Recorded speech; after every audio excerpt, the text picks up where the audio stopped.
আজি বোকাজানৰ নামবৰ বাগানত তেলী চাহু সমাজৰ হনুমান জয়ন্তী উদযাপন কৰা দেখিবলৈ পোৱা গ'ল।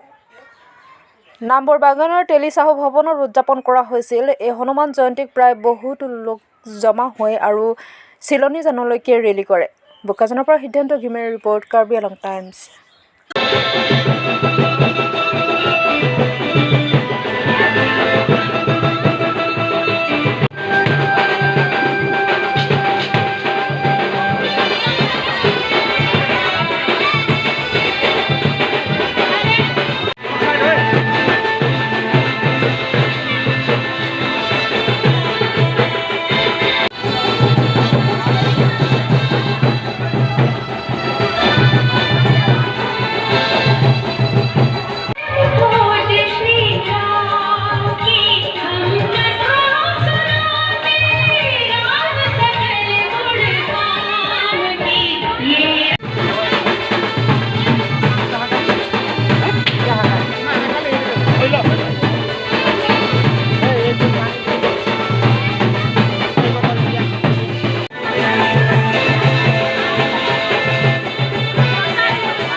নামবৰনদী চাহ বাগিচাত হনুমান জয়ন্তী উপলক্ষে যি বৃহৎ আয়োজন দেখিছোঁ, তাৰ বাবে আজি আমি গৌৰৱান্বিত।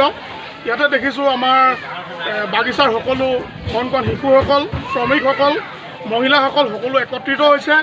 ই আমাৰ একতাৰ এনাজৰী আমাৰ দেখুৱাইছে।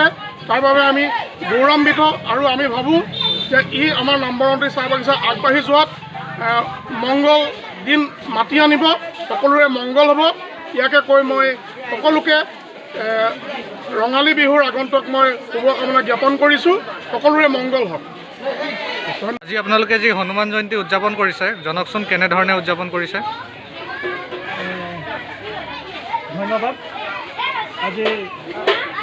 ধন্যবাদ আমাৰ সাংবাদিক বন্ধুসকললৈ।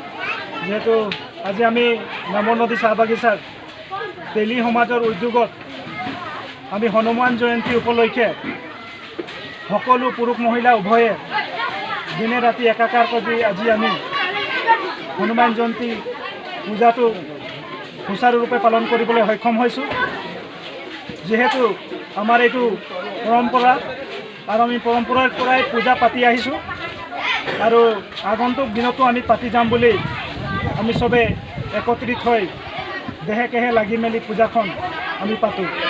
আপোনালোকে কি কি কাৰ্যসূচী হাতত লৈছে? আমি বৰ্তমান এতিয়া আমাৰ পূজা হৈ গ'ল। আমাৰ দ্বিতীয় কাৰ্যসূচী আছে আমাৰ পদযাত্ৰা। পদযাত্ৰা ক'ৰ পৰা ক'ৰলৈকে কৰিব? আমি পদযাত্ৰা নামবৰনদী চাহ বাগিচাৰ পৰা চিলনীজানলৈকে আৰু চিলনীজানৰ পৰা আমি পুনৰ ঘূৰি আহিম।